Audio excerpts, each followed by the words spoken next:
Walk on, the powerless life. Welcome to the Crimson Circle Show. Glad that you're here with us. We're here in the studio in Louisville, Colorado.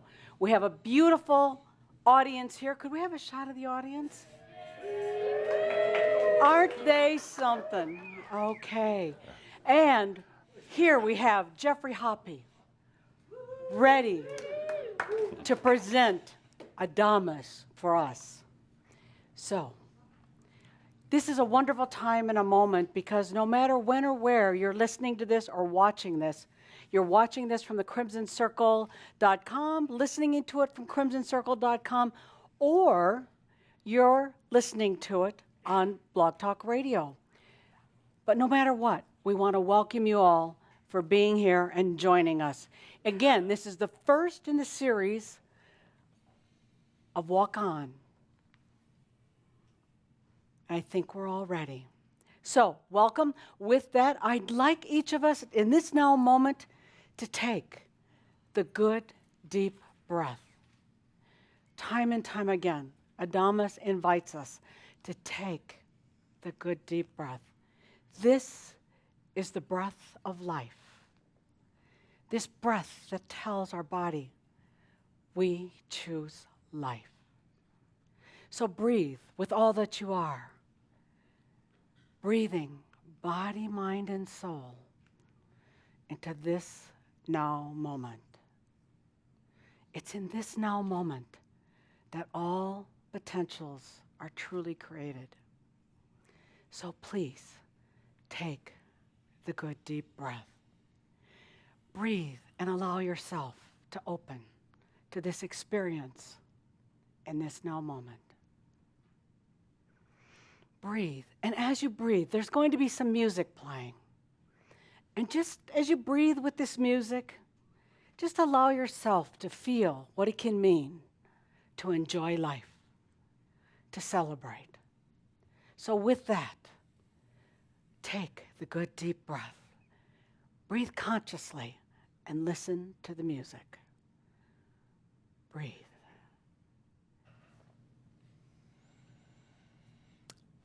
I am that I am. Sanctus Germanius. Yes. Holy brother. Holy brother. I am that I am. Adamus.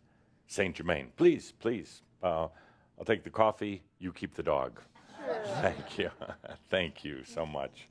See, you don't even have to ask. It's just there when you need it. The dog, not the coffee. So, my dear friends, welcome to this gathering.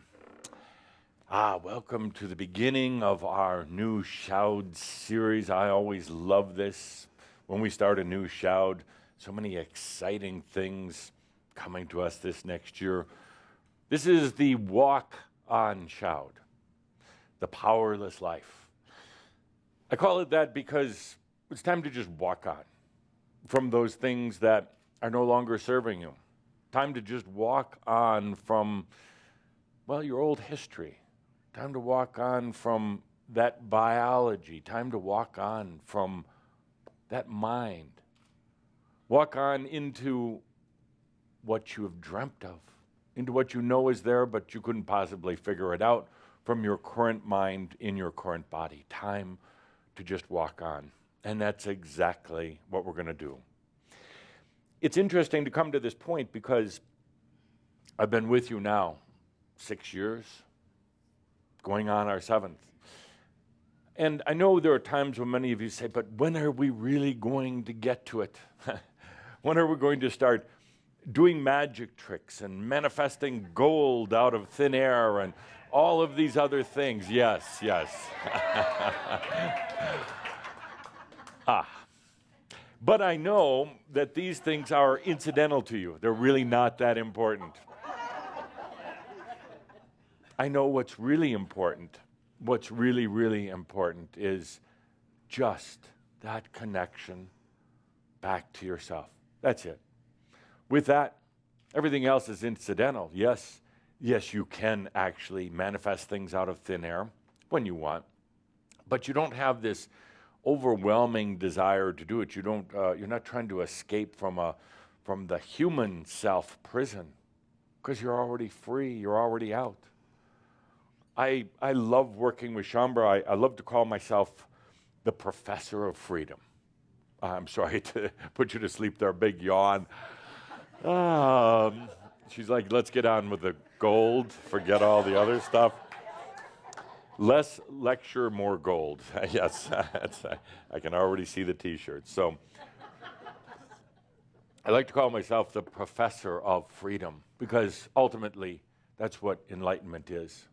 That's it. Enlightenment, ascension, fancy terms for freedom. Freedom from what? Freedom from all of the old obstacles, all of the old identity, all of the things that have held you back. Freedom to do anything, and that includes the and. I love the and, because it means you can be a human, you can have your issues, you can have problems, and you don't at all. That's real freedom, when you can play in every arena, in every dimension, when you choose. You don't just slip out of being a partially conscious human and go into this grand ascended being who sits on top of a mountaintop and chants and meditates. No, it's the and. It's all of those things. And that's true freedom. True freedom. But it saddens me a bit at times. Other times it makes me laugh. But I go back to one of the original questions that I asked of Shambra. Are people, are you really ready for freedom? The fact is, most are not. And that's okay. It's okay until they talk about freedom. They desire, they want freedom, they fight for freedom. But yet they're really not ready for it. They're really not. They want an enhanced human experience, but not real freedom. So here, as we enter into our 7th year, I have to honor each and every one of you for being here. Many have left, and rightfully so, gladly so, because it's difficult to do this work that we're all doing with a scattering of consciousness and desires. It's difficult to do it when there are those who are only in it to make a better human identity, but don't really have a real commitment to themselves as spirit beings, as gods. Those who are just dabbling, or worse yet, those who are really just trying to take energy. We had that. Tobias particularly had it. Those who came to the gatherings just to take energy. Really didn't hear a word, really didn't feel a connection, but they felt this was a great place to steal energy. Over the years, they've gone. They've left because it's not a real good energy stealing place anymore. It's not. You're not allowing it. You're not playing that old game anymore. So they've gone other places. Or they didn't have enough fascination happening, magic tricks, and there weren't enough aliens. Now, I could sell tickets with aliens. If we were going to talk about alien beings and talk about these other realms. But in fact, it's not even important.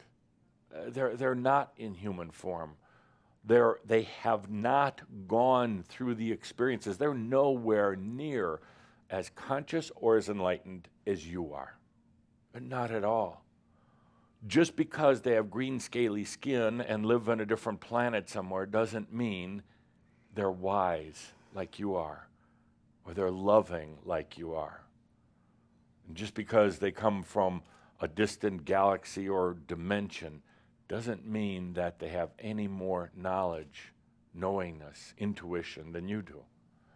So we've been able to move them away. I've literally invited them to leave. And now what we have left is a core group all across this planet who are absolutely allowing their freedom.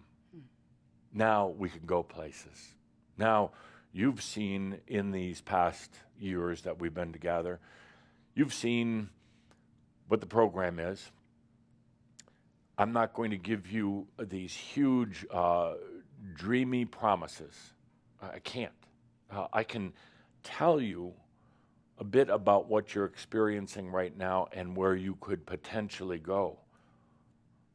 What I do beyond my words when we're talking, I do try to tickle, to activate that place in you that already knows.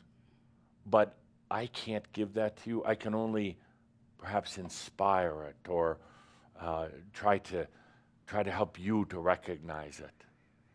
Try to help you to recognize what this is really about. Long gone are the spiritual novelty seekers that used to hang around, and long gone are those who are looking for quick physical healing. We don't do healings here. I don't. You do. So they go somewhere else because really they don't want to be healed. They really don't. Otherwise, they would be. That's a hard statement, one I've made before, but one that now each and every one of you are coming to understand.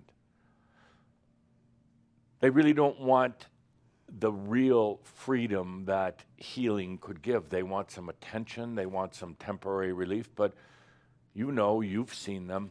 They'll go right back. They'll trade in one disease for another. They'll trade in one emotional, dramatic issue for another. Now, I know many of you have gone through your issues, physical and mental, but you're not doing it in a dramatic, attention, energy-feeding way. You're doing it because you're making a huge transformation in your body, in your psychology, in your consciousness. And sometimes those transformations are, well, they're major. They will bring up a disease. They'll bring up an imbalance so you can release it. Not so somebody else can heal it for you. You're bringing these up so you can release it. And you have been doing exactly that. What some of you may call a miracle. What some of you just are amazed at. How can you release something like cancer or a disease when the doctors say it's impossible, nearly impossible? You're learning that you can, not with will, not with positive affirmation, not with any effort whatsoever, but simply with consciousness, with choosing. So you bring up these issues in your life, and I know there have been plenty, whether it's emotional, psychological, dramatic, health issue of balance, mental balance.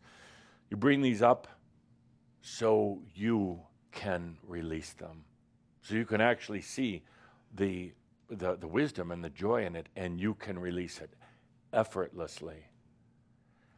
That's hard for most people to understand, this effortless part, because humans are acclimated and programmed to pushing on something in order to make it work, on using an exertion of energy and force, of power to make something change. But the true Magi understands there is absolutely no need for that force or power whatsoever. Magi understands that it's simply a matter of making that choice and getting out of the human's way. Actually, in a way, Cauldre really summarized this entire shout at the beginning by saying, things happen on levels which the human doesn't understand, nor should have to understand, but it's getting that human out of the way so the I am can bring about what is greater than what your mind or imagination can possibly imagine. There's so much in that, Shambra. you struggle and toil at times with what your thought from a limited, imprisoned human would like to have. And then you try to use power to make it happen. You try to force it. And then you are so hard on yourself when it doesn't work the way the human wants it to work. You beat yourself. Try now just getting yourself out of the way. Try realizing that as we go forward in this, you're going to have human desires, human issues and concerns.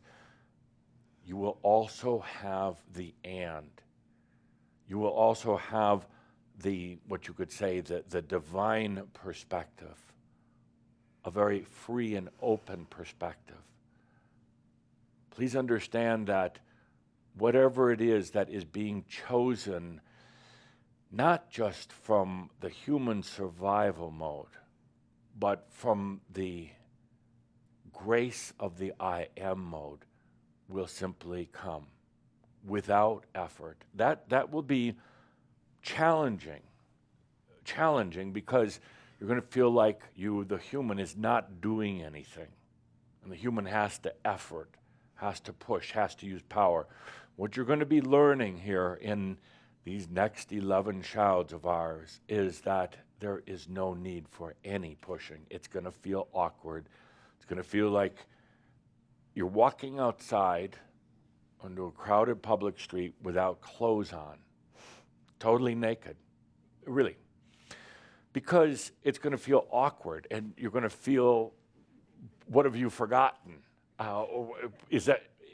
What are people going to say? Well, first of all, they're not going to see you. It's not an emperor's clothes thing. They're just not going to see you. Because they're on a whole different playing field called power. They're not going to see you. They're not going to care about you unless you choose for them to do so.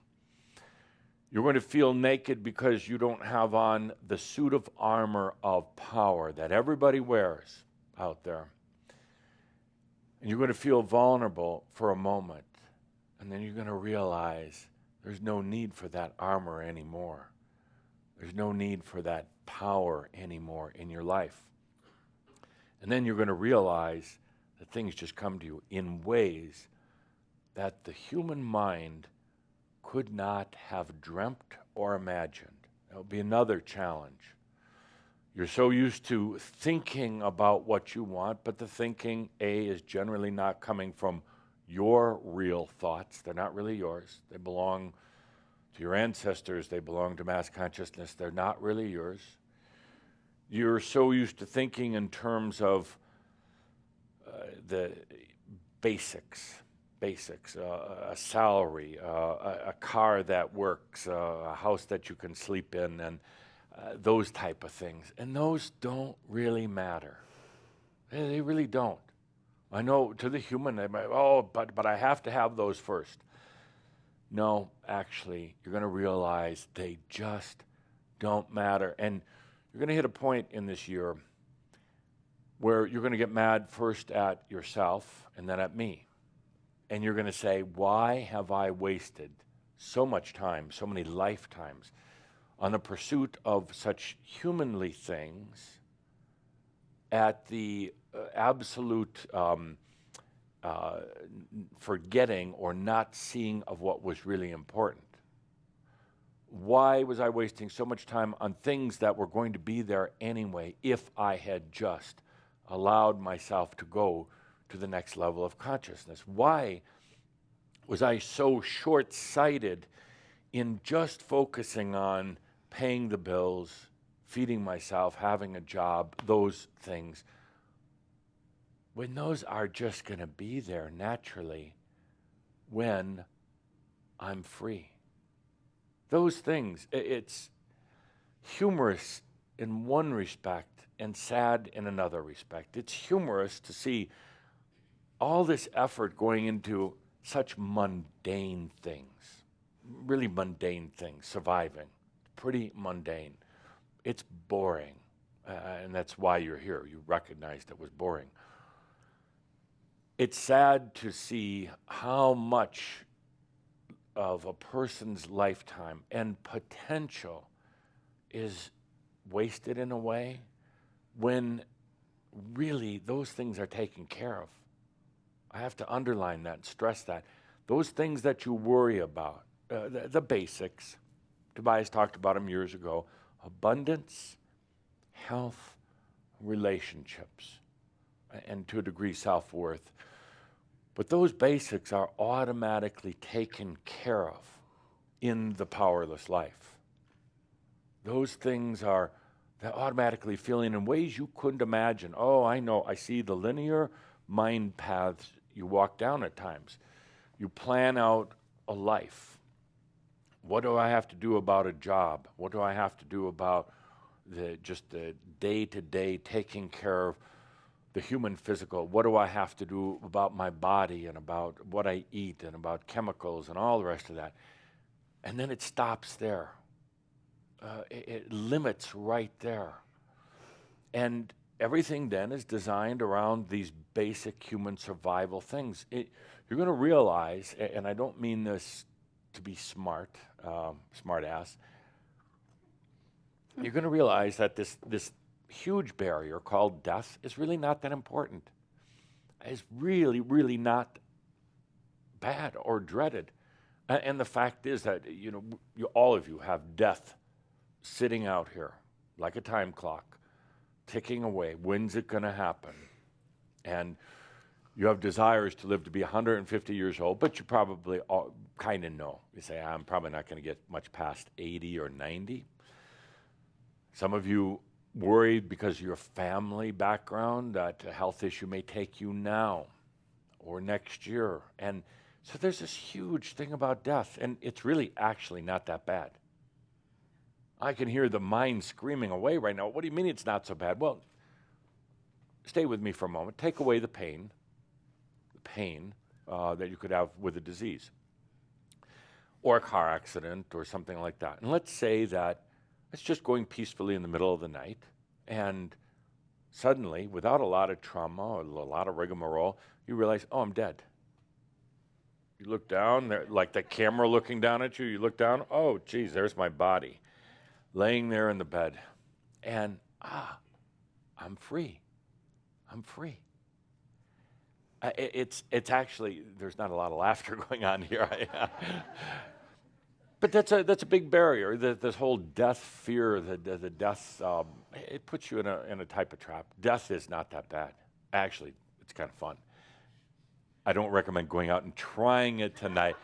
This is Calder with his medical. What's the disclaimer here? Don't try this at home. This is for entertainment value only. Right. But I digress. Back to my point. If I can remember my point. Those things don't matter that you're worrying about now, and you're gonna get upset with yourself and then with me sometime, probably about 6 months from now, and say, why did I spend so much time worrying about things that were already taken care of by you? Why did I worry about mundane things? And it's amazing what happens as we go into the powerless life. Your life will be turned upside down in many ways, and that's okay. It's the end. You're still gonna be here, and you're still gonna be continuing on, and your life is gonna be turned upside down, and it's gonna be amazing and fun. Because this time, it's not gonna be from a singular perspective. It's not gonna be, oh, my whole life is turned upside down. It's gonna be like, oh, my life here turned upside down, and here I am, a grand free being. Doesn't matter. You get to experience all of it. And you're going to realize that there's things that are going to happen in your life that are going to be beyond what this human here could have imagined. Because I got to tell you right now, as we get into this new series, you're really limited in what you imagine for yourself. Really limited. It's kind of like being given if you're an artist, being given a whole studio filled with canvases and paintbrushes and acrylics or oils and welding equipment and anything to compose artwork. And then just taking out a pack of crayons, children's, school crayons, and one little sheet of paper and tearing that in half because you didn't want to waste it and drawing on that. And that's what you're going to come to realize, that the dreams of the human were so limited, so very limited. And I understand why the human dreams, but really they're failure dreams. They really are. I mean, not that you're dreaming of failure, but you do. But you dream something so human, and then it doesn't work out. And then slowly, over time, you stop dreaming. Slowly, you withhold on the dreams because it's like, oh, that didn't work out. I was such a fool. No, it wasn't that you were a fool. It's actually that you didn't dream beyond the human. You didn't open to the dreams of the I am. And once you do that, once we walk on beyond the human limitations and dreams, we walk on into the powerless life. All those things are just there, the jobs, the money, and you realize with a big laugh, why was I so focused on that when it's just here? It's not magic. We're going to go into the physics this year, explain why it's not magic. It is just consciousness. That's all. That's all. So let's take a good deep breath as we're going to walk on. It's going to be a big year. I'm going to already say it's going to be our biggest year yet, by far. By far. I didn't say the easiest.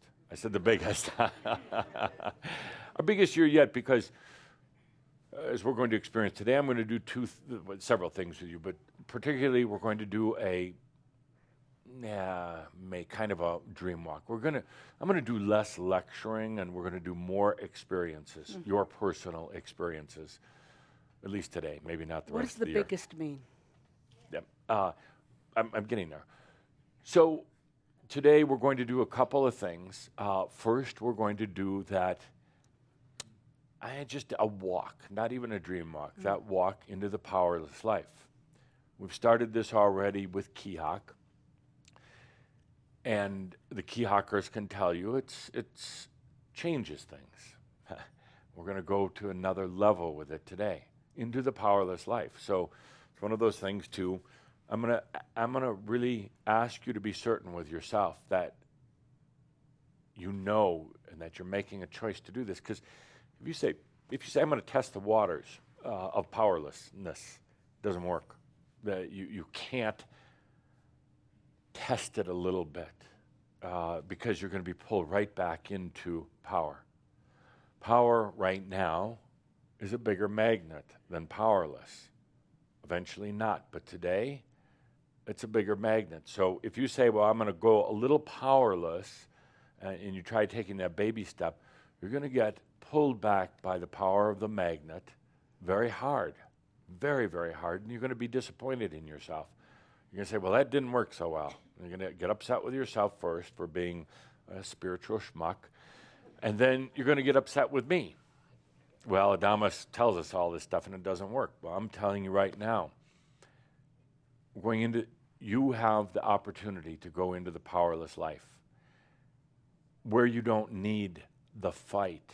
You don't need the push. You don't need the friction of living in the powered world. But go in all. Go in for all, not just a little bit. It doesn't work very well. It hurts, actually. So what does the biggest mean? Biggest year? Biggest year, you're going to see the biggest transformations. You're going to see the biggest change of consciousness. And it's not going to be at all what the mind right now thinks. It's not. Because if you're saying, oh, good, I'm going to be able to walk on water, and I'm going to be able to know everything. And, no. There's something that goes far beyond. You know, consciousness is an interesting thing, because you are truly pioneers of consciousness, or pirates of consciousness. And consciousness is funny because when you don't have it, or you're limited, you don't realize what it's doing. You don't realize how consciousness has changed history, incredibly so, over a very, very short period of time. I'm going to say just 1,500 years ago, consciousness was so different. Think or feel for a moment, not think, feel for a moment. A lot of you were incarnated 1,000, 1,500, 2,000 years ago. Your human mind now thinks, oh, it was just me, but I didn't have a car or internet, and I wore kind of funny clothes, but I was just like this back then. No, no, no, no, no, no. You didn't have nearly the consciousness. Do you realize back 1,500, even 1,000 years ago, that most people were slaves? Not just a few.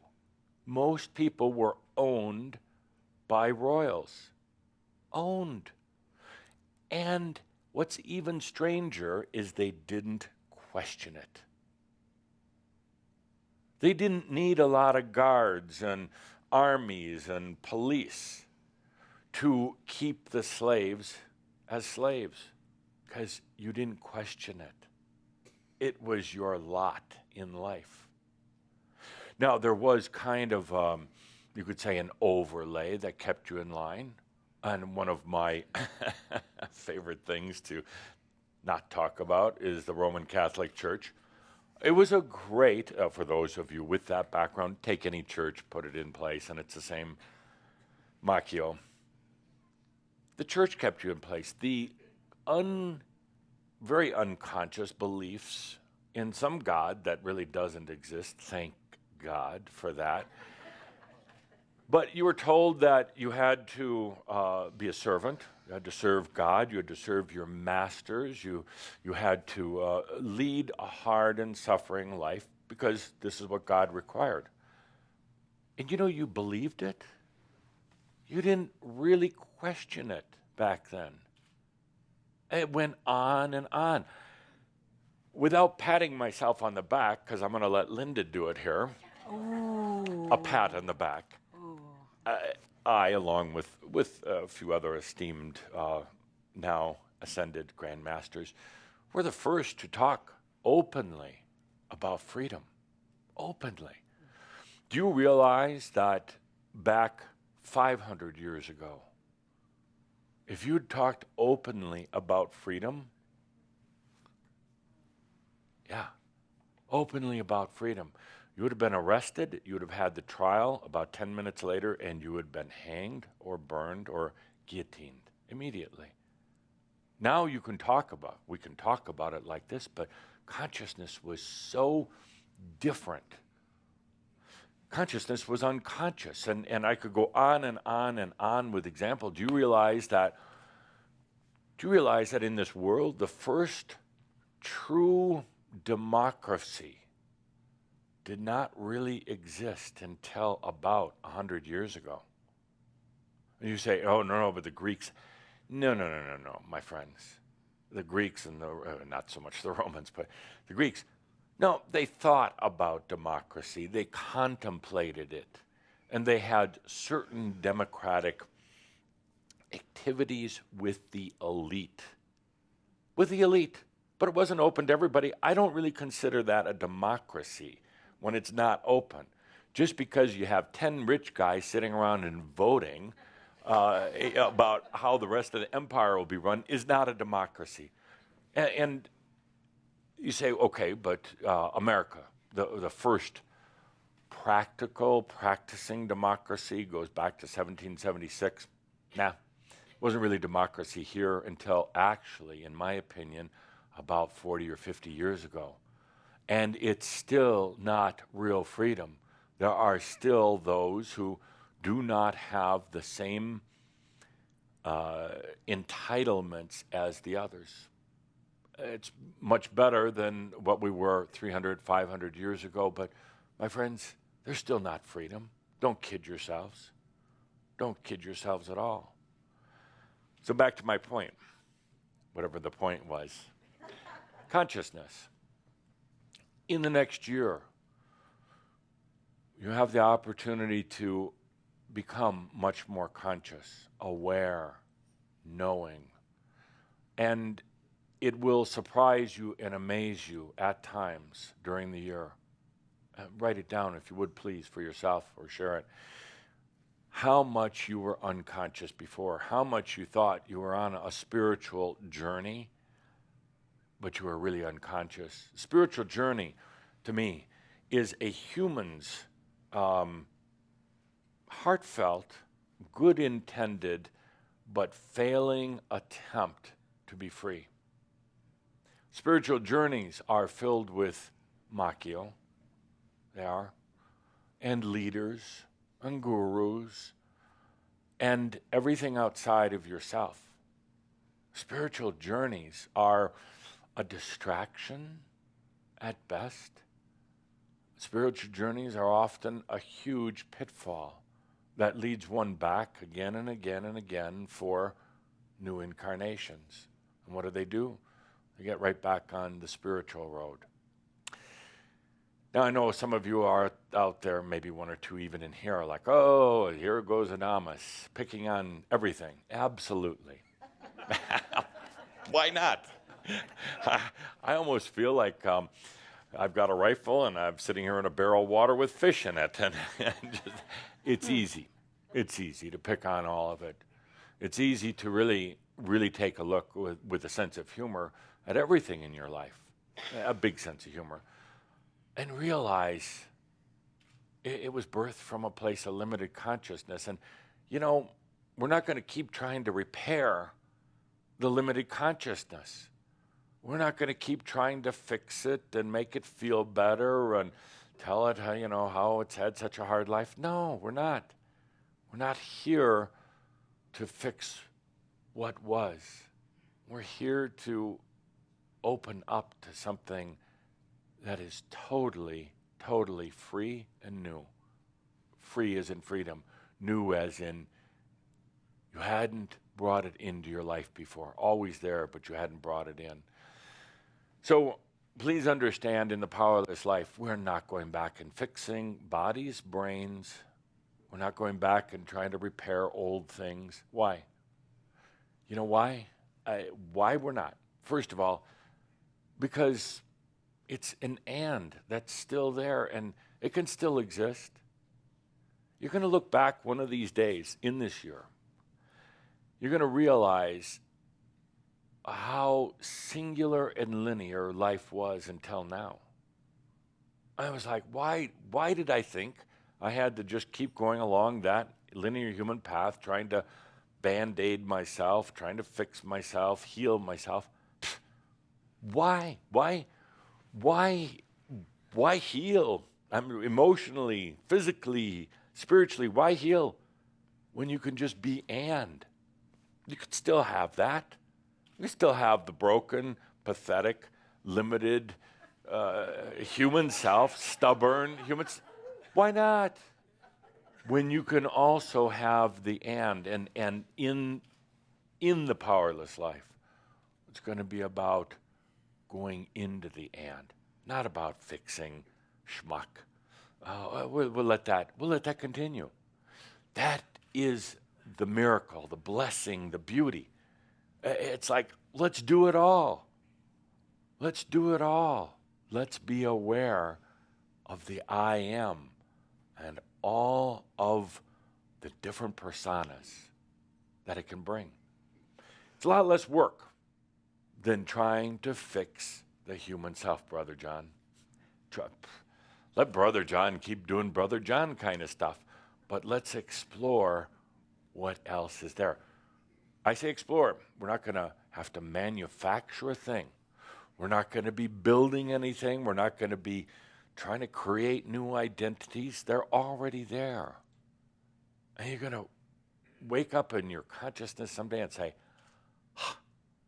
why did I spend so much time trying to fix what I thought was broken rather than just opening up to everything that I am? Amazing. Why did I spend so much time trying to just pursue a career, pay my bills, have a car to drive, when I was already taken care of? Why was I so unconscious? So that's where we're going this year. Before we go any further, I have a question to ask. If any of you have your mobile phones, you may want to shut them off now if you have them on. But I have an important question to ask because it's related to mobile phones. Let's take a little journey here. It's not a marab yet or a dream walk. This is a pre-journey. Let's take a journey because you can. Remember and? So you're not trying to shove that human back 100 years to the time of 1915. You're just anding it, okay? Shut up, stop thinking. God, it's so simple. We're just back in 1915. Yeah, but shut up. That's the old human eyes looking at it. We are back in 1915, okay? Okay. Okay, we're back in 1915. And we're going to play a little game here. You've got your iPhone or your iPad. You realize the iPhone is going to be developed in, 2007? We're back in 1915. It's going to be developed in 2007. The iPad in 2010. Yeah. By the way, Gesundheit, I have to take credit for the name. Yeah. Yes. Because Steve Jobs wanted to call it the cool phone, or he wanted actually to call it the door pad, like as in better than Windows. And he had all these terrible names. He was terrible at naming things. And I said, Steve, I said, what is that phone? What does it really do? Well, what does it do? And he said, well, it kind of gives me freedom. It's for me, it's the I. That's it, the iPhone. I am phone. So I want you to, it is a true story. It is a true story. And it took a lot of work, but so we're back in 1915, and you've got this device that you brought back in time with you. You've got this device. 100 years now, we go back. You've got this device called your iPhone, or some of you have cheap knockoff imitations called Android. And I helped create Apple. Yes, I'm a little partial to it. I don't need stock. I own it energetically, cosmetically. Or cosmetically. So I tried working with Bill Gates, but you ever try working with an engineer? Didn't work so well. Windows, I said? Windows?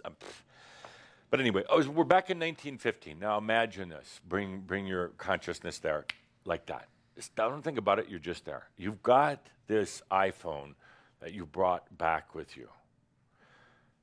And you brought some others with you. You're going to hand out couple dozen of these iPhones. Back in 1915, remember 1915, automobiles just coming into being. Not many people had them, but they were just becoming kind of the rage of the day. Electricity. Few homes had them. Some businesses had them, but really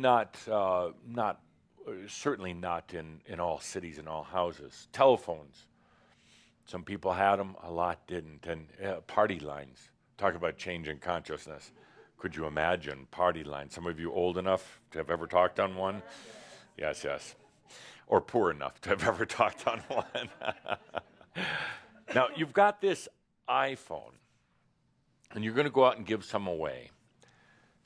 And you're going to just explain briefly. You're not going to talk about the future. You're in the moment, 1915.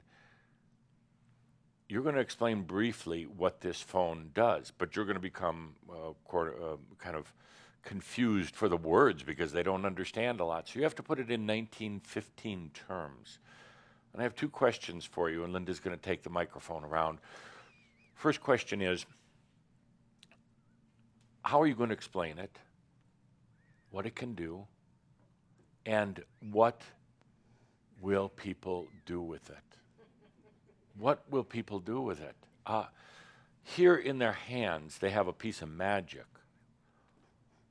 think back in 1915 terms, human 1915 terms, what are they going to want to do with this phone? You know what it does. They don't quite understand it. So, Linda, let's pick our first candidate. Okay. Pick somebody? Yeah. Okay, Yes. I can do that. 1915. First of all, very simply, my dear, what are you going to tell them that it does? I really have no idea. Good answer, actually. Yeah. Yeah. I- But here you're holding it, and they're, okay. What is that? He asks. What is that, my dear? Well, yeah, if you couldn't tell them that it's of the future. No. Right. Because then they would kill you. Yeah. I've done They that. do yeah. that. They do that. Yeah. So you're holding this thing out. Does somebody have a prop that I can use? An iPhone. I don't want a cheap knockoff imitation Android. The real thing right here. Yes. Is this the latest model? Thank you. Otherwise, okay. So here you are holding this device, if you would. Hold this device. And what are you going to tell them now? First, what it can do. Can't do much there. Because there's no cell towers. Well, maybe I built a few. Oh. It's called creative imagination, my friend. Okay. And do you have an iPhone, sir? Hell no, I've got an Android. Aha, to my point. To my point. I love you guys. Okay, Okay. first now, of all. now my son is an engineer, so Yeah, I think like an Oh, engineer. okay, but also. so tell me, now, 1915, explain three easy things. What does this device do? It shows you potential. Well, I wouldn't get that either. Yeah. And, they're going to want to take it, and they're going to want to Play with it. look at it, of course, and then they're going to want to throw it. No, don't throw it. No. Okay, but that's what they'll do. Yeah. Okay, so quickly, we have a lot to do Yeah, today, we and can move on. pizza will get cold before we're done here. What, Right. tell us, what is this? What is this going to do for them? I'll give you a clue. Okay. You can look at pictures. Pictures. Okay, Yes. you can have any see. good pictures on there? They don't know No, what video 1915. is. Okay. So pictures, they can look at pictures. Okay, and what else can they do? They could hear voices. They can on hear it. voice. Good. No, I like that. They can hear. Of course, they might already be doing that, but they can hear. They can hear voices, look at pictures, and what else? Music, they can hear music on And it. hear music. Now, they're going to be absolutely amazed. Of course, you'll have to demo it for them. They'll be absolutely amazed. Now, you know the potential of what this thing does. And yes, we have towers and all the rest of that up now. We've constructed some to make these work in 1915.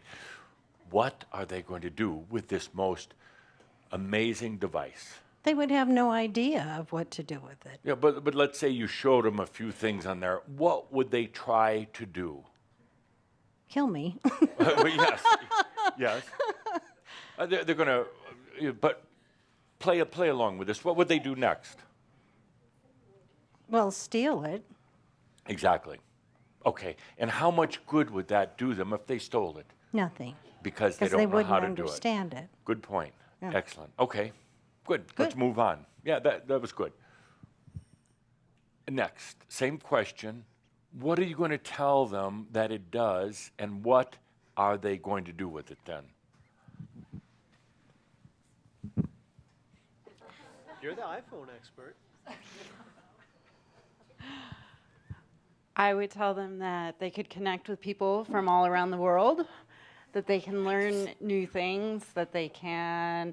What new things would they learn? They could learn how to play the cello. They could learn how to play the cello. Okay, on that little box. Uh-huh. Okay, good. Yeah. And one other thing. What else? Um, Did you learn how to play the cello on that? I'm working on it. An invitation to be here on stage next month. Oh, wow. With the cello. I better get going. Yeah. They could play games with people. I don't do that, but I understand that you can play games and connect that way. Okay, good. And what are they going to do with it now? You I give it think- to them, what are they going to do? I think they're probably going to try to play hockey with it, with Play sticks. hockey. Yeah. Hockey, that was big in 1915? I don't know. I don't, I'm searching the, no, only in Canada, yes. Oh, okay. Was not yeah. known to the rest of the world, yeah. Okay, good. Let's do two more. Okay. I'm going to prove a point here in just a moment. You're all going to go, ah. Edith. So what are you going to tell them that it does? Complicate their lives beyond all reason.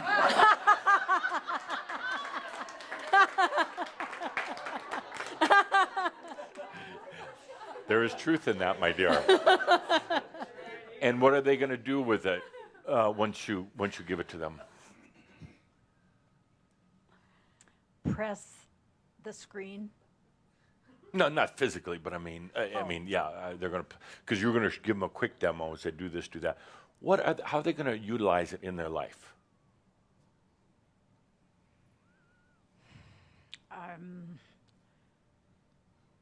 I think most everybody's answered the only things I can think of. I don't know. They can play games. They can see pictures, hear music. Okay. I don't think they can become aware that they are I am that I am. No, probably not. Good. I'm proving a point here. One more, very quickly. Okay, one more. One more, very quickly. It's difficult, challenging. It's your phone? They're going to fear it They're gonna and fear it. hide it away.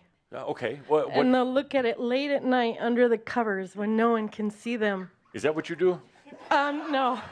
Well, if they could download porn, I bet they do that too. But I do not do that. No. Was porn invented by 1915? No. Yes. Yes. Oh, yes. Yes. Okay. So, but you forgot to. What are you going to tell them that this does? Huh? What are you going to tell them this device does? I just went blank. It's your personal best friend when all the rest have left. Then you still have your phone, and you can look on this Facebook. is too personal. You can go on Facebook This and is see too people personal. going on vacation. This is sad. It is sad. A little. And okay, thank you so much. So when we put it in those contexts, taking you back to 100 years ago, which actually is not that long ago, but it was totally different. Point number one, consciousness changes rapidly, and you can't even begin to be conscious of it until you have it happen. You go back 100 years, it was so different. Not just technology, my friends, consciousness was very different. You try to explain something that you know now, you take for granted now. It's only been around since 2007. 8 years, my friends. You would have a difficult time going back to 2006 and explaining what this device was going to do. I tell you all this because what's going to happen with you, with us, this next year is going to be on that same scale, but much more. It's hard to imagine it, hard to put it in words, so don't try, please. Please do not start trying to plan what's going to happen, because I can guarantee you it's going to be totally different. But would you please allow it to happen? If you had been given that device back in 2006, no, let's say 2005, 10 years, even 10 years ago, it says, what would you like this device to do for you? You couldn't have even imagined what it can do now, 10 years later. You couldn't. You would have been limited. That is my point, my first point today. would you please get out of the way to allow what's coming next?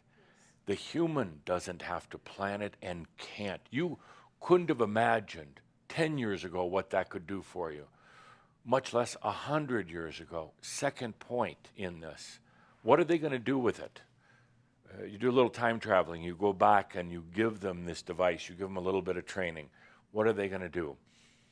Unfortunately, human nature says that they're going to do one of several things. Turn you over to the authorities. And truly, they are so afraid,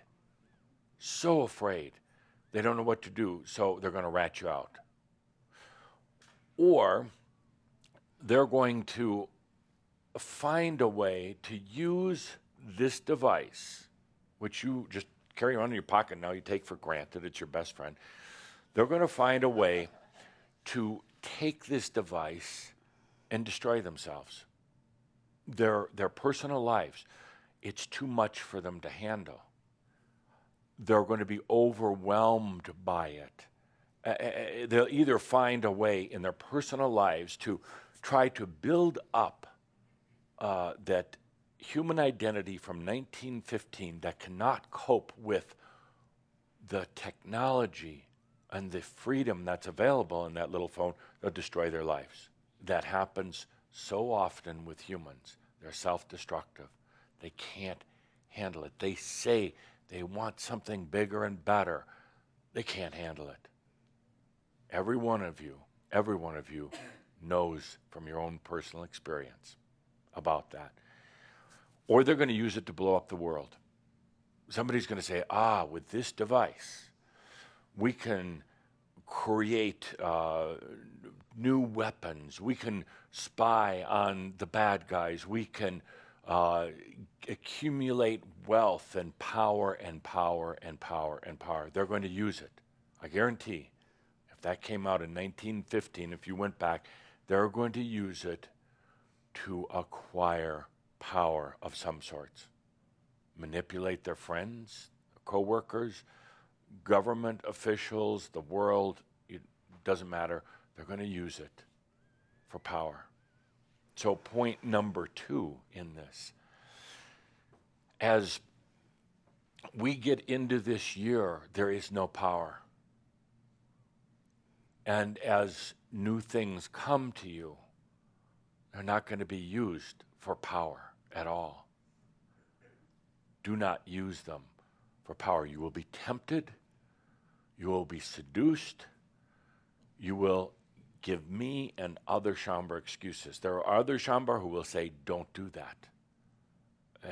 You don't need to get that from outside yourself. You don't need what we are learning to acquire more things for the human identity.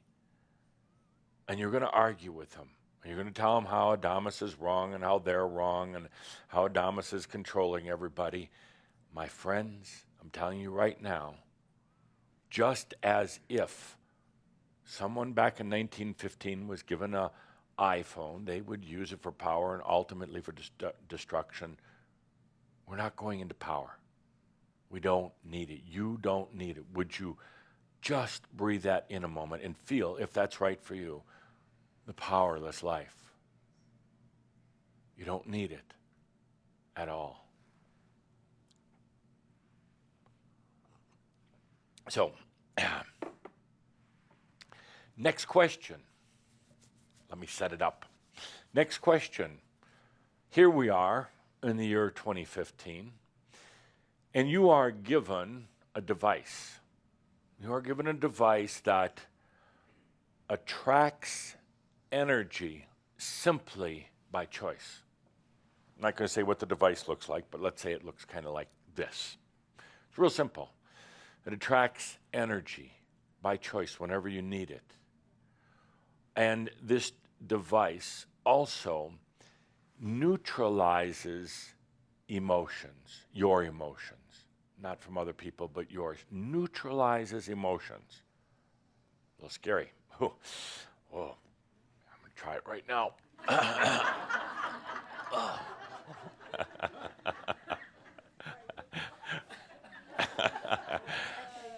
It neutralizes emotions. This device also allows you to be anywhere you choose. Now, I say anywhere you choose. It doesn't make your body vanish and reappear on the other side of the world. We're in and now. We're in and. Your body's going to stay right there, but your consciousness can bilocate. And you go, well, what's the value, if I can't take my body? Two things. You're going to realize you don't need it. You've been so tethered to the body, you want to take it when you go traveling to other universes and dimensions? Really? You complain about it, it gets sick, you fart and do all those rest of these things, and you want to take it? True bilocation is a matter of consciousness, not of the physical body. Yes. Say. You don't need it. Now, in reality, in practical applications, as you allow consciousness to be where you want it to be, you bring along with you, and you become much more adept at bringing the attributes of the physical, not the actual physical, but the attributes of the physical. Kind of like an energetic fingerprint. Kind of like the knowingness inherent in consciousness of what it's like to be in body, and therefore you are. But get away from the thinking that, I have to take this body, and what do they do on Star Trek? They vaporize or they dematerialize, beaming. But what's the process? Oh, you're a bunch of Star Trek nerds. You all know the answer. It's not it's not disintegrating this body and putting it somewhere else. This body stays where it is, and without any power. Hear me, no power. No exertion. That's going to be weird, but simply the click of the heels 3 times. And suddenly you're in Kansas. So the next time you don't click the heels, the next time you just tap your forehead and you're wherever you want to be. You don't need to take the body, okay?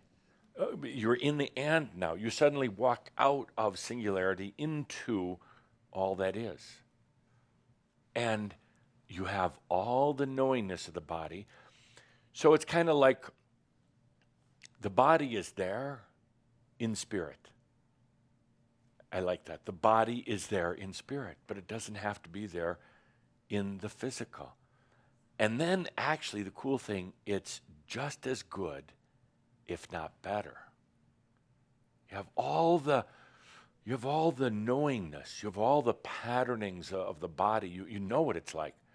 So why have to take a real body? Why not take the best of the body? And therefore you are there. Therefore, others can see you when you want them to, and they don't see you when you don't want them to. However, I already see we have a problem here. I can already, your human minds are going here. I smell power. And it stinks like dog crap. Or was that our new Dottie? No, okay. Because I'm talking about this, and suddenly you're already doing it. You're going to power. Oh, I'm going to bilocate, and I'm going to go do something, whatever. And you got power in there. Get over it. It will really hurt if you do this in power. Remember my example. You give the iPhone to somebody back in 1915. My friends, they will destroy themselves or you or the world.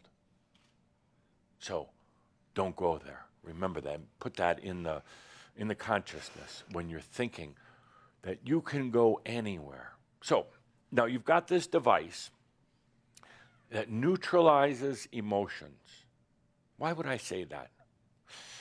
Well, you're going to discover, if you haven't already, emotions are so thin and cheap and false and power-laden compared to sensuality. Who needs emotions when you have real sensuality? The ability to feel, the ability to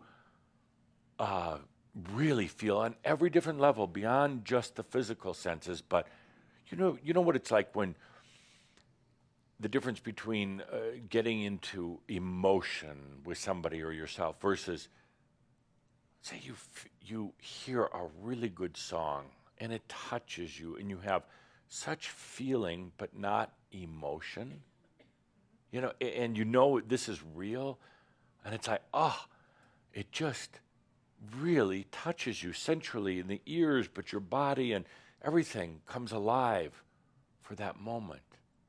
Who needs emotions when you have feelings or sensuality?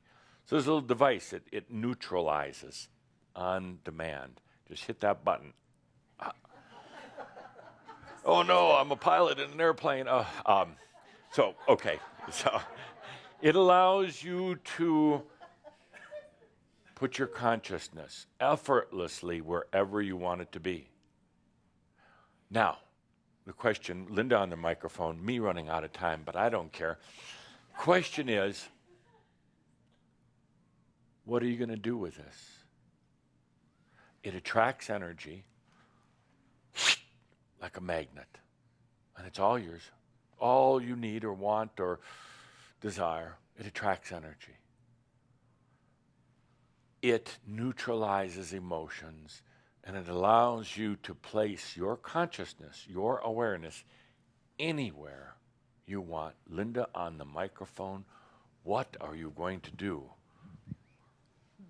And I'm going to call this the I ammer.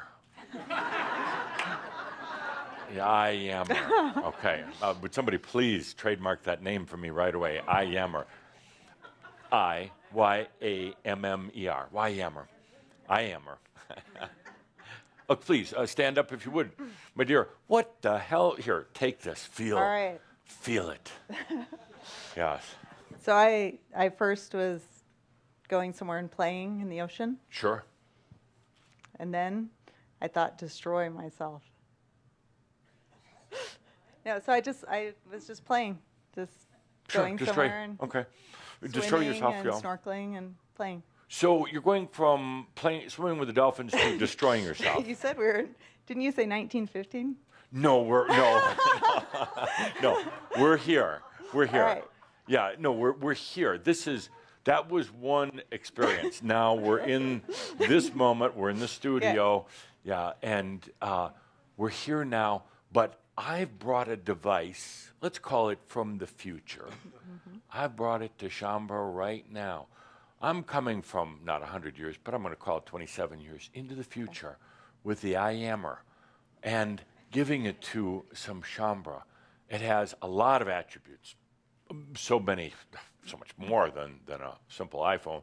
But the important ones here are it neutralizes emotions, it attracts energy as much as you're choosing, it just brings it in, and it allows you to put your consciousness to be anywhere, not in physical body, but in a way in physical. What are you going to do with this? I'm giving you, just like we gave the folks back in 1915 the iPhone, I'm giving this to you now. What are you going to do with it? So I want to play. Go lots of places, experience lots of things. Okay. Well, give So me an example. traveling and Give me an example where you're going to travel to. so traveling to Europe.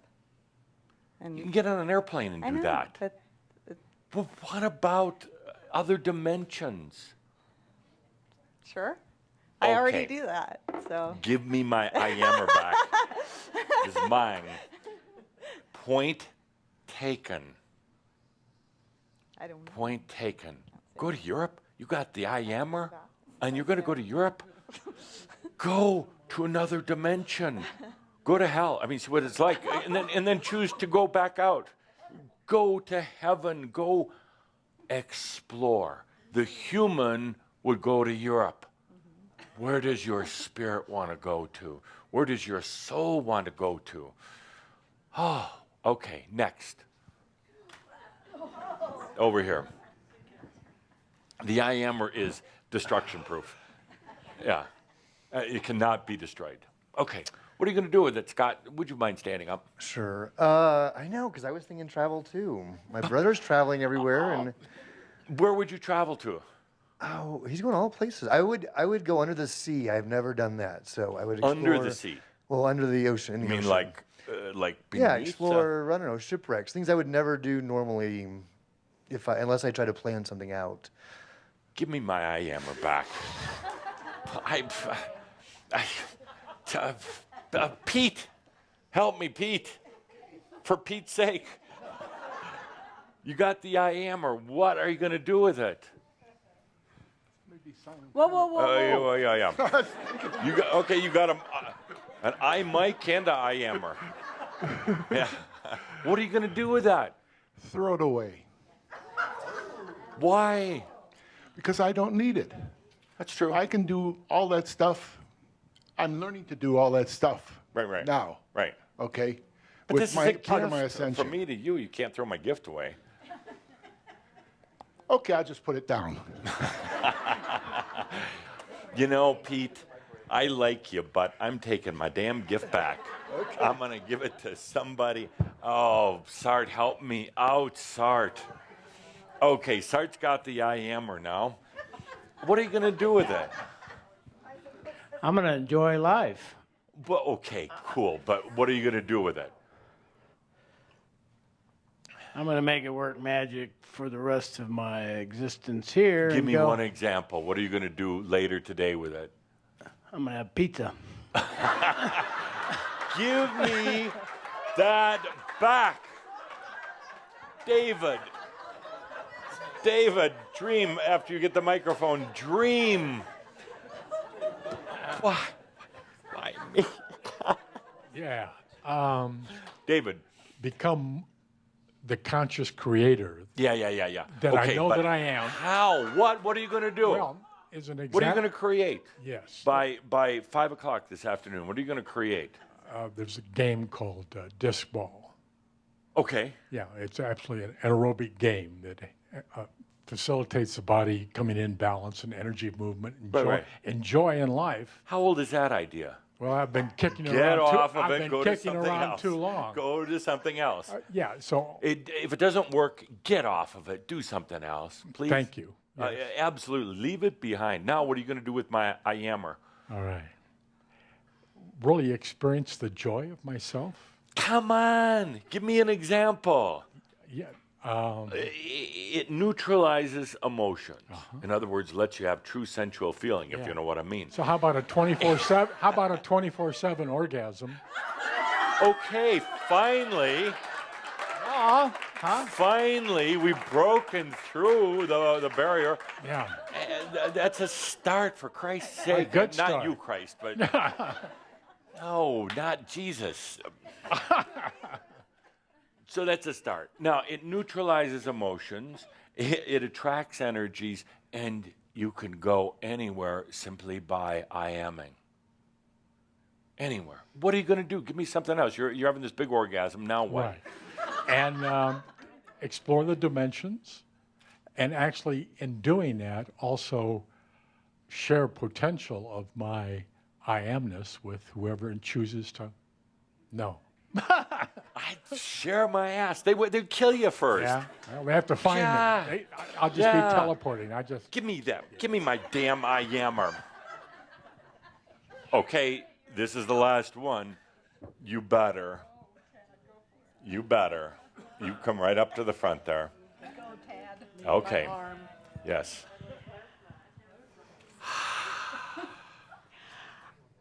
I'd go everywhere. I would shoot myself up. What the hell's going on up there in that star? I can see that. I project myself into places I can't even imagine, but they're there, and maybe I'll be this like svelte 6'2", gorgeous woman, and I'll walk around and I'll do whatever the hell I want to do. Something like that. I don't know. I'd buy the deluxe version of the I-ammer in that case. Maybe that's me at 3'2", trying to be anyway, I would just go everywhere I didn't even know I could go. and experience things that Give me my an example. Come on, you're being nebulous. Where were? nebulous. I'd go to another nebula. I would Sure. go to. I have friends there. I'll give you their names. Thank you. I drink call 'em beer on your iPhone somewhere else. first. I would experience things that I would allow myself. My brain is talking now. There's things out there Give me that. Give me that. Give her the microphone. Her. My point. Exactly. You're coming from a human perspective. You got this magic device, just like back in 1915, they were given an iPhone that does amazing things, but now you're being given this magic device, the I-Ammer, and you're going to go to Europe? That's your dream? And you're going to go swim underwater, find shipwrecks? What do I... Can you see the humor in this? And you're going to... What, travel? Is that what you want? Is that enlightenment, traveling somewhere? Of all the things... David probably is the only one who even came close to hitting the bell, is going to have a 724 orgasm. We know where he's coming from. And we know he's going to have a lot of friends.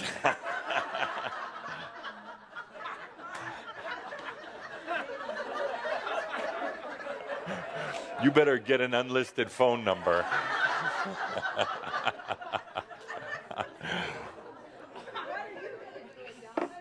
I couldn't have scripted this day better if I tried. I didn't have to try. You did it for me. You scripted this brilliant classic. This is a classic. What does somebody do with an iPhone? How do you even explain it back in 1915? What are they going to do with it? And you're stumped for words. You couldn't explain, and it was feeble. And I was trying to demonstrate my point, knowing I was going to give you an I-Yammer, knowing it's on its way, it's being shipped right now. You got an I-Yammer coming, and are you really ready for it? You go to Europe, swim under the water, and have orgasms.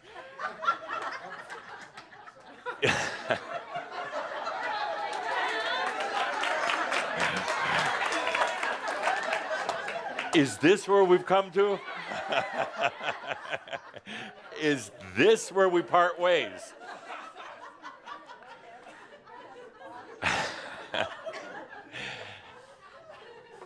My point is that the human self cannot possibly know what to do or even imagine what is coming next. And this I-Yammer is coming next. I mean, it's in the mail. It's coming your way. It's not even a gift from me. It's you to yourself. And when you get it, get the hell out of the way. Your human self out of the way. You just saw what happens in a very, very... couldn't have scripted it better. When the human stops and thinks it's limited, and we're going where there are no limitations. I don't need the human to go, but I need the I am to go. When you get this gift of the I am, and I'm very serious, that it neutralizes emotions. It attracts energies. It allows you to be wherever you choose to be without thinking about it, without trying to conjure it or imagine it, because you can't. The human can't. So let your I am, let the real you come forth. It knows what to do. It knows exactly what it's like to automatically attract energy. Without holding back, without going into power, without having lame, limited human desires for what it can do. It knows what to do with all that energy. You, the part that's more than just human, can be anywhere, anytime. It is so easy You don't have to go to mystery school to know how to do it. Putting the consciousness anywhere, but if it is the human efforting, empowering to do it, you will get nowhere other than to frustration. Because the human, as you saw in this example, doesn't really understand, doesn't know, can't break the imagination. And what it desires is so very human. And I'm not knocking the human. I am one at this same moment. I am an ascended master. It's the most glorious experience. But it can also hold you back if that's all you're allowing yourself to be. You saw in this beautiful, I couldn't have done it better myself, example of limitation, of fear, of macchio, of no inspiration. So please, human, when this comes to you, the I amer, get out of the way so that all of you can go to this next level. There's no power in here. This will disintegrate when used for power. So please get out of your way. Good. Let's take a good deep breath with that. Oh. I want to do two things right now. We don't have a lot of time, but we have all the time in the world. It's both. It's and. Shit's never one. Never, ever, ever again should it be one or the other. It's always and. And that's what's going to differentiate you from other people. And it's going to, what I say, in about 6 months from now, you're going to get mad and say, how come you didn't tell us this sooner? So right now, I'd like the lights down. We're going to do two experiences. The first one I'd like to do with you, kind of decide which to do first. So, we're a very short one here, but because we don't need a lot of time for it. We're going to walk on beyond power, So John will want the alternative track, not the first one that was composed just for today. But I want to do a brief experience. It's kind of like a dream walk, but it's you walking with yourself. So take a good deep breath here and remember the I amer. It allows you to be anywhere you choose to be. Maybe not with your physical body, maybe not with your brain, but the I amer lets you be wherever you want. There's no will, there's no force. We're moving now into a whole new era. It's called without power. And as I said earlier, it's not, you don't try to keep one foot in power and one out. You simply go beyond. Power is an illusion from those who don't understand that their consciousness creates all the energy that's ever needed for everything. Nothing needs to be gotten outside. Nothing needs to be taken from others. All energy is already within. As we go beyond power, you're entering into a whole different world, very different world. It's a very liberating and freeing world. And you realize that you naturally attract energy. You realize that you always have been. But maybe not the kind that you were consciously choosing. You realize that never again do you need to look to anyone else for energy.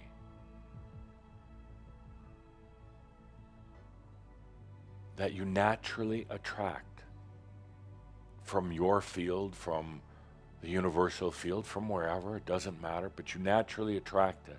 It comes to you. To use a bit of an analogy, kind of a cliche, but it's a difference between getting up in the morning, feeling hungry, having to go outside and hunt an animal for your food, and then skin it, uncook it, and then finally eat it. That's kind of what it's been like, and it's what it's like for most people, having to chase after everything. The difference here is in the powerless life,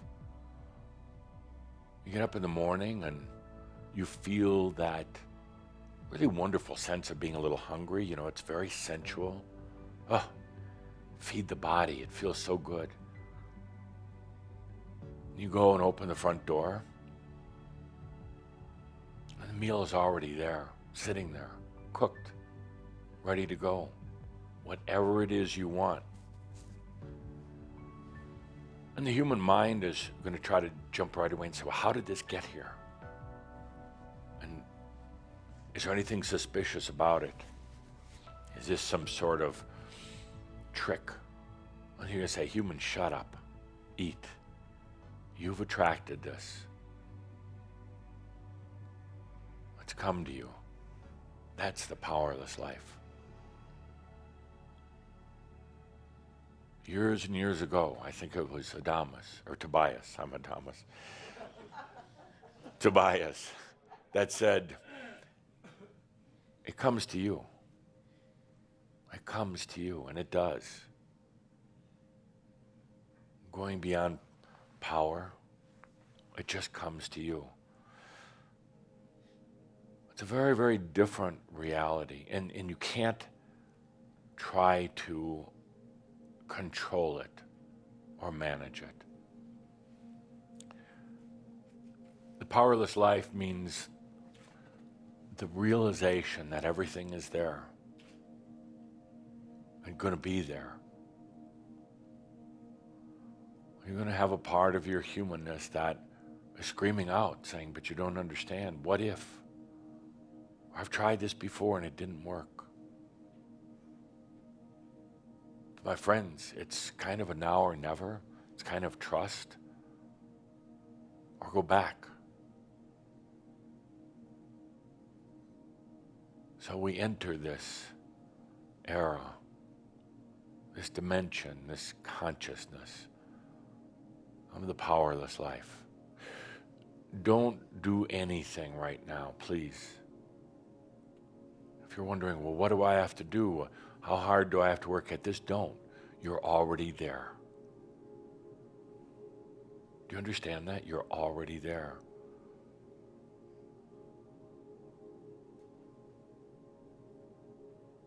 This isn't magic. This is just consciousness.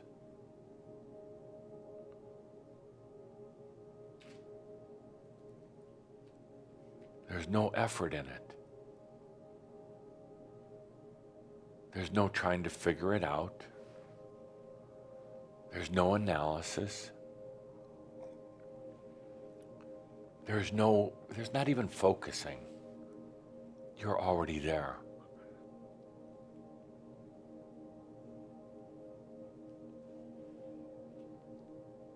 And that's the amazing thing.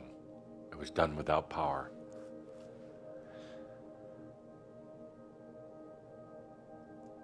Now, the only thing the human needs to do is allow it. That's it. So take a deep breath. You are now in the powerless life.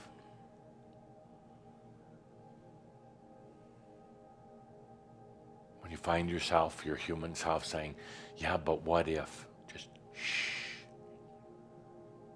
You're in the powerless life. You don't need to work at it. You're just there. Now watch how things change, how they're different.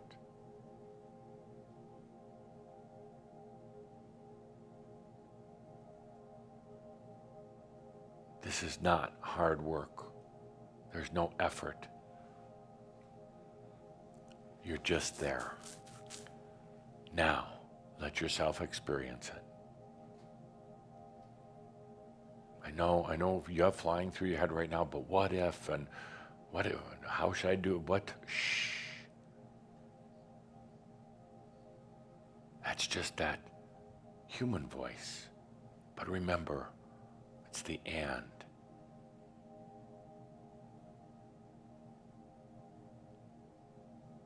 A life where consciousness, the I am, attracts everything that's needed. It attracts it. Let's take a deep breath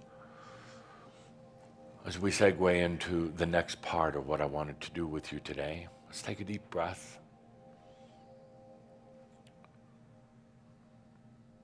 Now, we're going to go to kind of mirab walk, dream walk. I'm doing these back to back, which normally before I wouldn't have done, but now we can. So let's take a deep breath and we'll let the music begin. And join me in this experience. First, taking a deep breath and simply allowing yourself to be in the experience. You don't have to do much thinking here. Everything is going to come to you. You don't have to work at anything here. It's going to come to you. Just follow me as I serve as your guide. Just take a good deep breath. If you would, imagine a large mansion. A mansion with many, many, many rooms. It can be contemporary, it can be an old classic, but a real mansion. And I like my mansions with some water features around them, a few lakes, streams maybe, nature. But however you want your mansion to be. And more than just see it, ask you to feel it.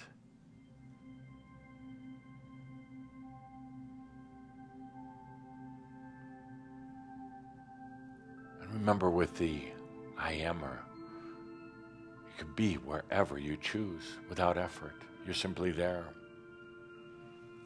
Now, I'll tell you another thing that you're going to be experiencing as we go on our journey here, is that things change, and that's okay. In other words, you might be imagining a mansion, but the landscape changes, or the house or the style changes. And to the human mind, that's frustrating, but to the end, that's appropriate. The human mind wants things to be stable and steady, every brick in place. But in the end, it can change. So don't try to give yourself a hard time as we go into the experience if things transform, change. Don't hold a solid 3D physical state. So now, we're about to enter your mansion, but I'll tell you one thing about it. It is filled with many rooms, but it has no corridors or hallways. You're used to a house or a building and it has hallways, corridors with rooms off of it, but not here. Not here. We're going to be passing through room after room without hallways. And the rooms may change, and that's okay. So now, let us enter. We enter into the first room. This room is filled with your biological family from this lifetime, whether they are now dead or whether they're still alive. It's filled with your family. brothers, sisters, parents, aunts, uncles, nieces, nephews, cousins, whatever. And I ask you to be very present in the room, your consciousness, you. Now, feel around the room. You can see the faces, the bodies of your family.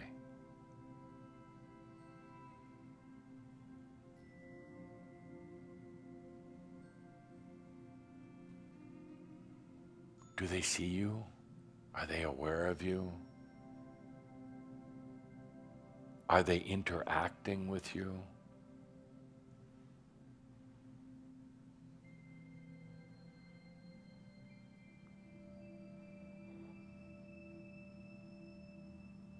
Is this a comfortable feeling here, or is it a room that you're not so comfortable with? What are they doing?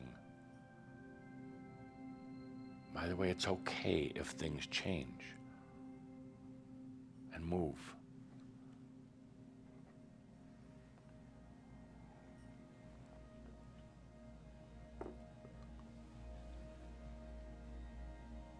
It's time to move on.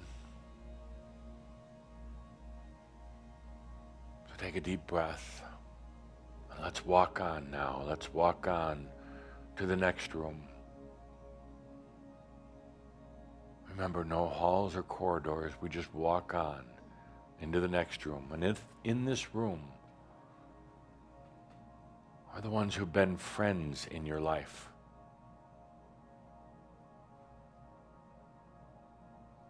Feel around. What are the faces from maybe childhood friends, school friends? Is this room full? Or there are very few here?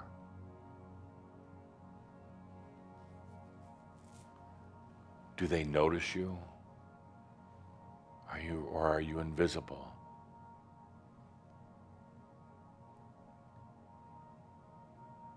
Can you see them? Or are they kind of faceless?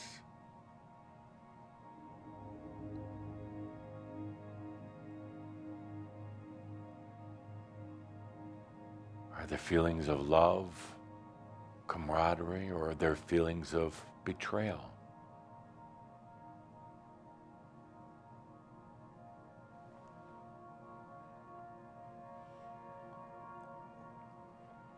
Notice sometimes how it's not necessarily what you would have expected. The faces, the ones who come forth, the ones you notice.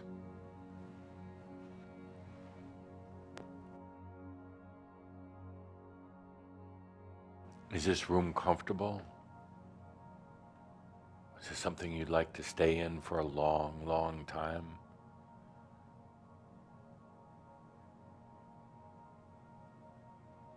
Or does it feel like maybe it's suffocating or limiting or just uncomfortable?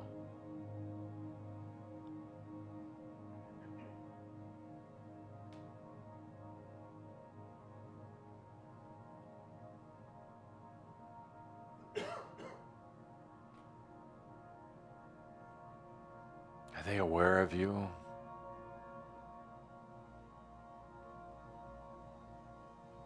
What are they doing?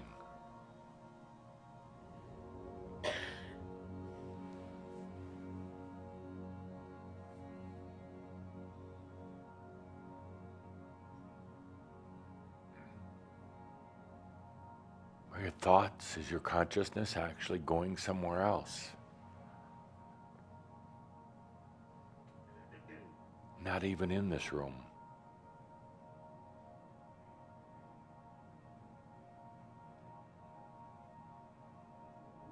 Let's take a good deep breath. It's time to walk on. We have other rooms to visit. Time to walk on into our next room.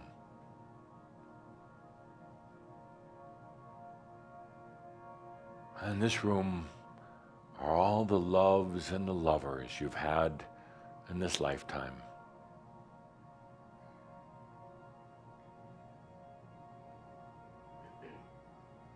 Doesn't matter how long.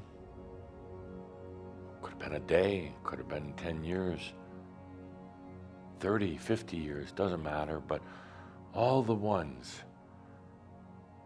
who really touched your heart.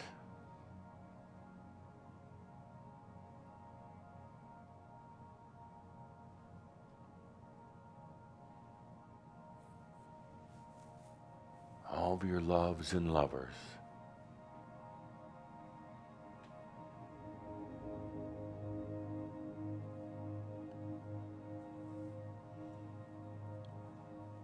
Are there a lot or just a few?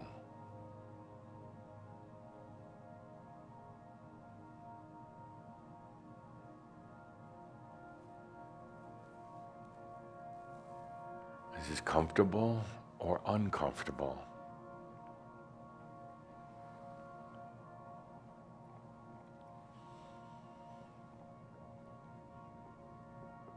Do they notice you? Or are you invisible here?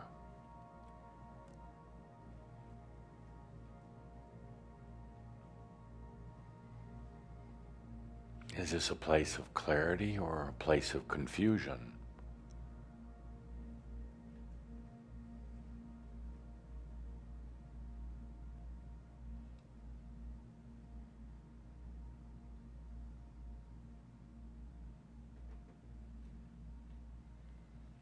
So take a good deep breath in this room of loves and lovers. It's time to walk on. Walk on into our next room. This room is filled with those who you would call your co-workers in your jobs, ever since you had jobs. Be your bosses, your peers, your subordinates, all the ones over the years. You know, there's kind of a special, strange but special bond when people go to the same place to work, have the same basic, I guess you would call it goals, patterns.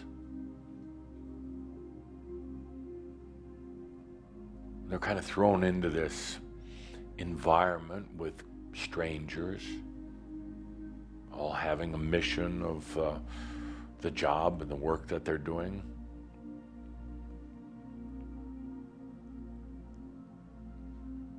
Now here in this room of fellow workers, comrades, associates,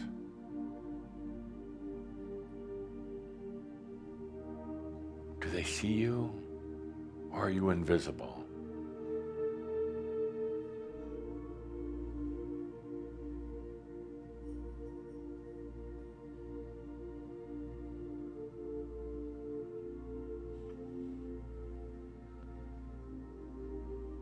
Is this a comfortable place? Does it feel good to be back here? Or is it some place that you just feel is taking life energies away from you?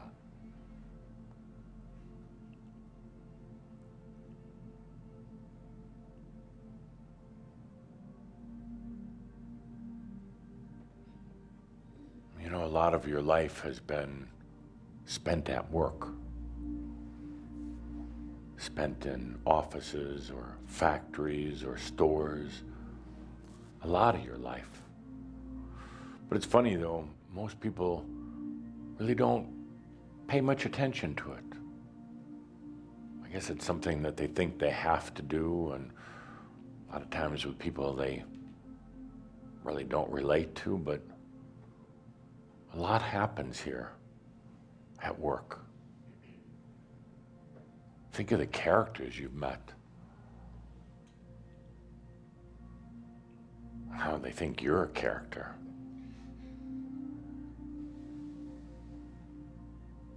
take a good deep breath in this room of associates, coworkers.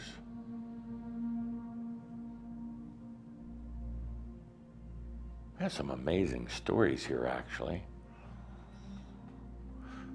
People who you kind of meet just passing through. Common thing is a job, but some people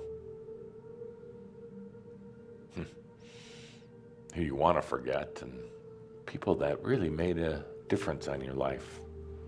But, well, it's time to walk on. So gather yourself. We have more rooms to visit. Gather yourself as we go into our next room. This room is most interesting because in this room are the ones who have been your guides, ones you called your spirit guides, your angelic friends who've worked with you in this lifetime and in some other lifetimes. And they're here.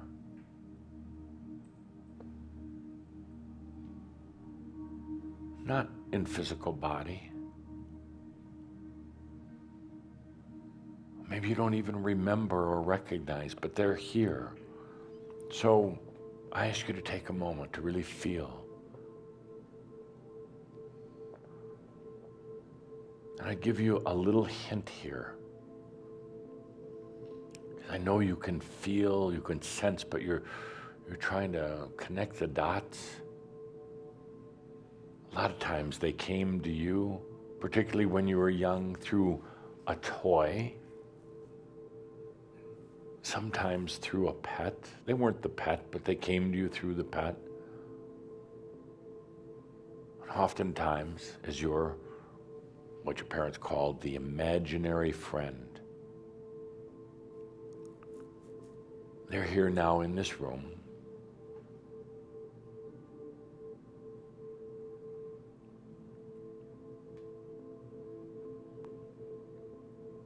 Are they aware of you?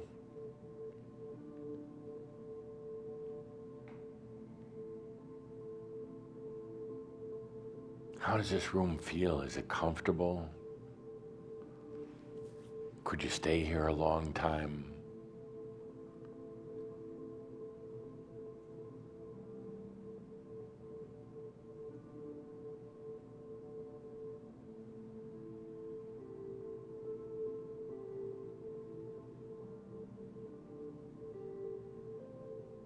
Don't struggle too much trying to make them physical or human.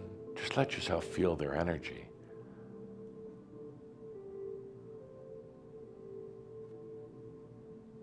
What do they feel like? Now, how does it feel different than, well, let's say the room of the co-workers or the room of biological family?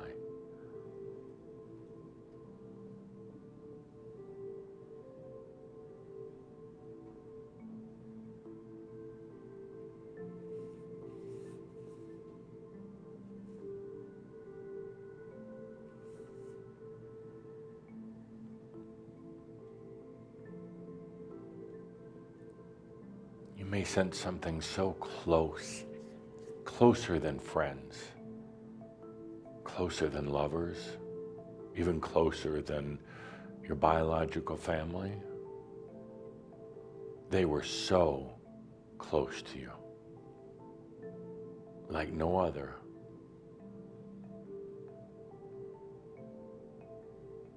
But you may also feel a slight sense of, well, abandonment.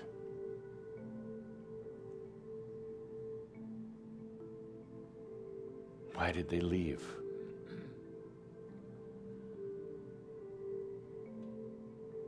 Why were they just gone in the night without even a note or explanation?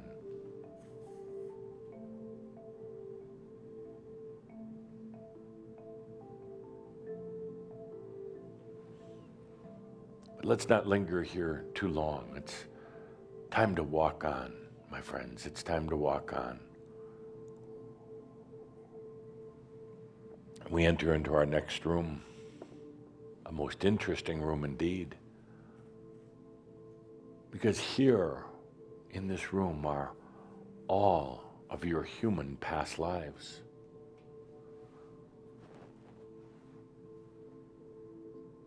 Every aspect that was a past life, every lifetime expression since you've been here on earth, all right here.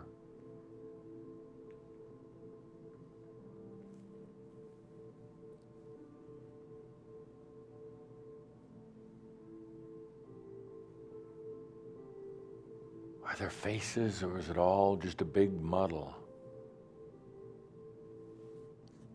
What are the real feelings in this room? Is it a feeling of identity? A feeling of indifference? A feeling maybe even a little bit like a feeling you might have had in the family biology room? Is this room of past lives, is it comfortable?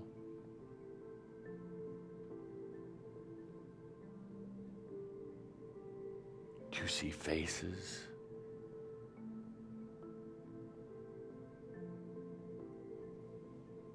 Do they see you?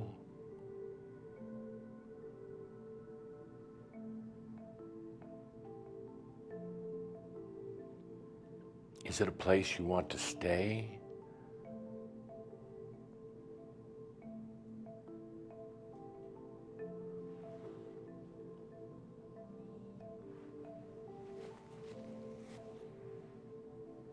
Would you want to dwell here with past lives?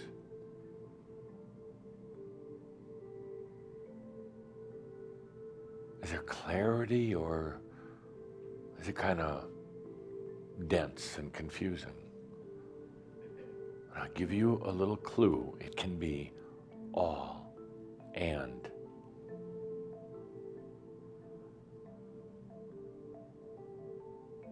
But it's time to take a deep breath and let's walk on. Let's walk on. As a matter of fact, let's walk on outside. Walking out of the mansion, walking out onto the beautiful grounds, out into nature. Nature. Let's stop right here. Feel nature.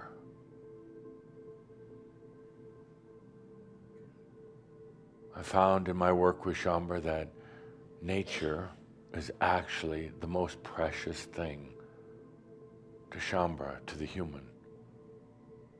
More precious than God, more precious than family. The thing that will be missed the most.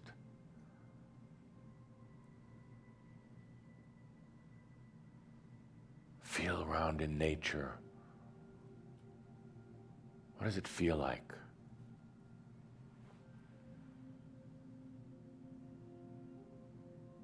How is it different than those rooms we just visited?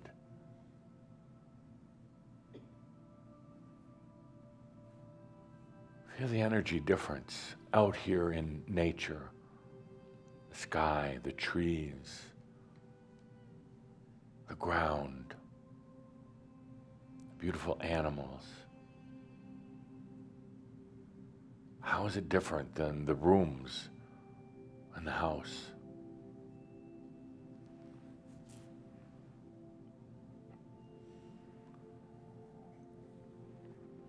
Is this a place where you could stay?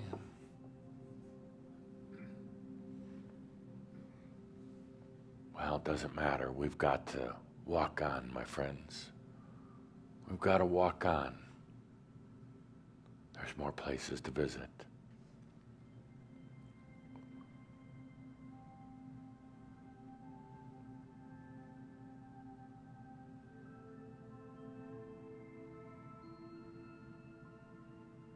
I'd like to take you now to a very interesting place. And it's just a place beyond the body and mind. That's all. A place where you don't have a body, where you don't have the mind. It's not really hard to imagine, maybe for the human, but you're so much more. Here. How does it feel?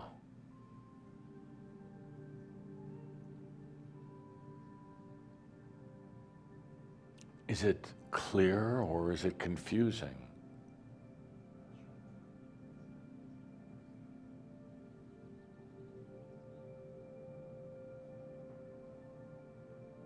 No body, no mind. Is it comfortable? Is it a place you'd like to stay? Or do you want to get back to the body and mind?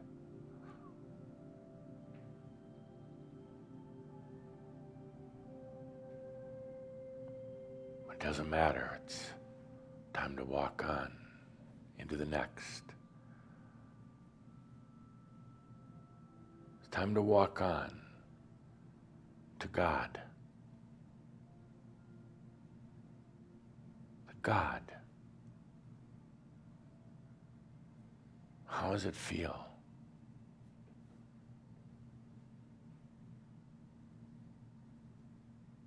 How does it feel in the presence of God?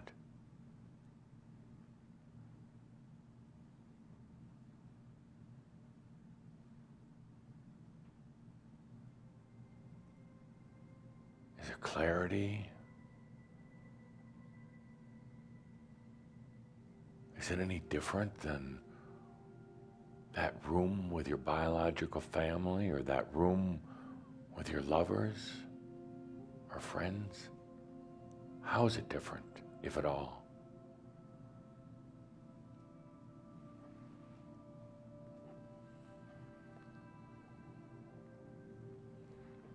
Is there acceptance and love? Or does it feel limiting in any way?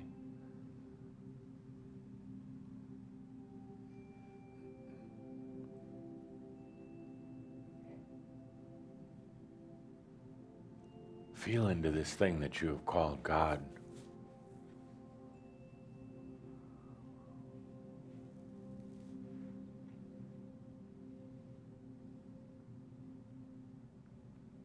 Take a good deep breath, because we're going to walk on beyond God. Beyond God. Yes. One might ask, is there anything beyond God? And I say, we're going to find out. So take a deep breath and let's walk on. And now we're going to go into nothing. Nothing, absolute nothing.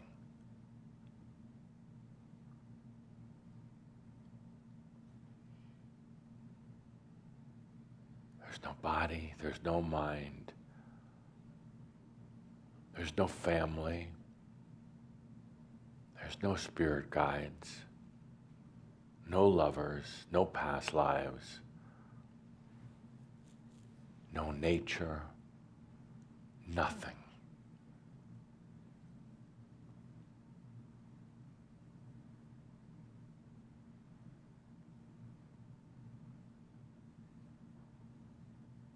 Nothing.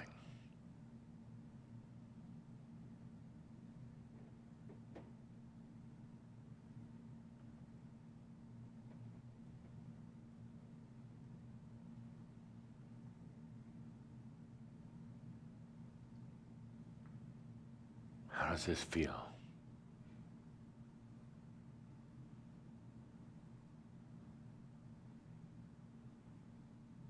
Without anything else around, just you. no distractions, nothing to compare with.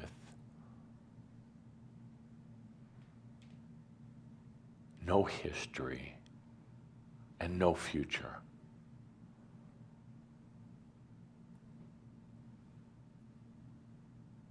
There's nothing except you.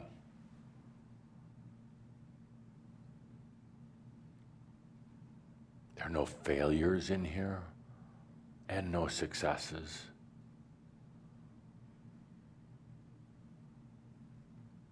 In here, there are no battles with self or battles with others. There's nothing except you.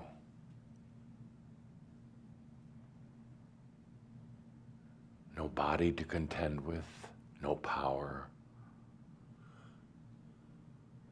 no emotions.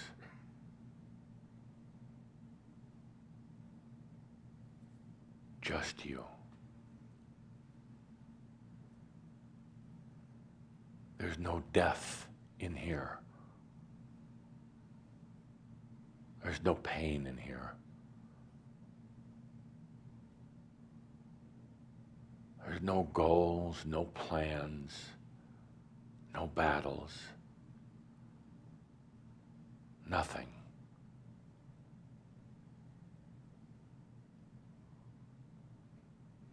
Nothing is not even dark, it's not even still. It's nothing.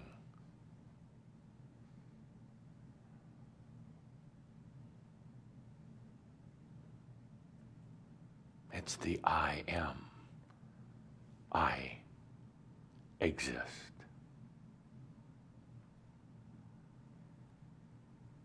Not I exist if I have a family, or I exist if there are angels, or I exist if there are past lives, or I exist if there is a future. There's nothing. Just I exist. There is no history to overcome. There is no future to have to figure out and worry about.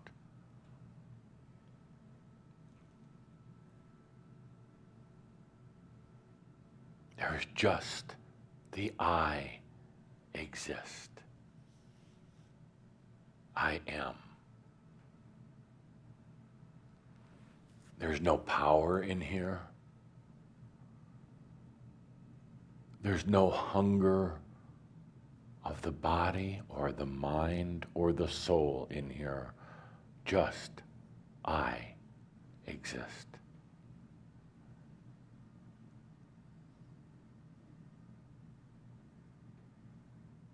Don't ever leave this place.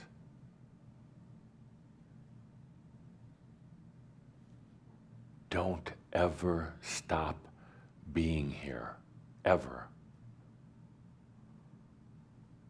This is you. There's no God. There's no energy. There is nothing but you. I am. Don't ever stop being here. You can still be in all of the other rooms. You can be with family. You can be with friends and lovers and angels and nature and everything else. You can be in all those other things, but don't ever stop being here.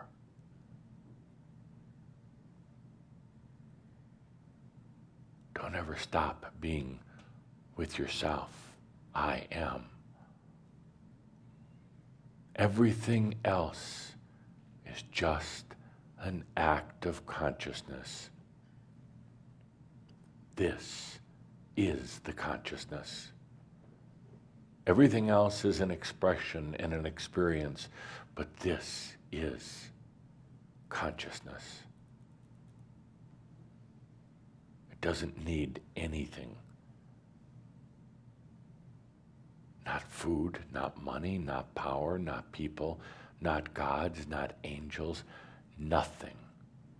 There's no past or present. It is just the I exist.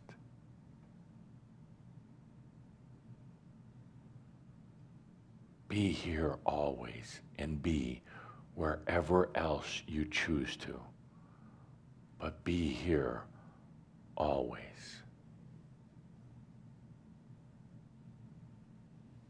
Take a good deep breath.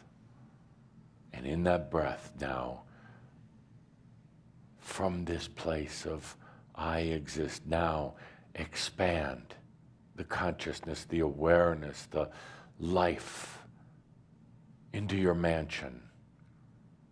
Make those rooms any way you choose them to be. Choose who you want to be in the rooms. Be with the nature that surrounds your mansion. But always, always be in this room of nothing except you.